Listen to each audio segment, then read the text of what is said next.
ఇక్కడ చూడండి ఎంత మంచిగా పెరిగింది వరి. ఇక్కడ చూడండి గెలను చూడండి. మొన్న కేసీఆర్ వచ్చి ఏం చేస్తాడు? ఈ అడవిలోకి వస్తాడా కేసీఆర్? ఇక్కడ చూడండి 5 ఎకరాల పొలం. మన కేసీఆర్ ఏమంటాడు? మొత్తం పంటలు ఎండిపోయినాయి, నాశనం అయినాయి. కాంగ్రెస్ వచ్చిన నుంచి కరెంటు పోయిందంటే, కరెంటు పోతే మరి ఈ వరి ఎట్లా పండిందంట? ఎండకు పండిందా? ఇక్కడ చూడు మొత్తం ఈ అడవిలోకి రమ్మన్నా ఒకసారి కేసీఆర్. పంటలు ఎట్లున్నాయో పచ్చదనం ఇక్కడ చూడు. ఇక్కడ వీడియోలో చూడండి మీరు, అంతా ఎంత మంచిగా కనిపిస్తున్నది. పచ్చదనం మొత్తం.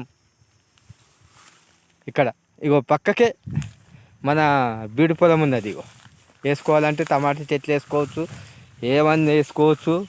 యాక్చువల్గా అయితే ఇగో పైపు వేసి పెట్టినాం, టమాటా వేసేస్తున్నాం ఇందులో. ఇక్కడ చూడు మన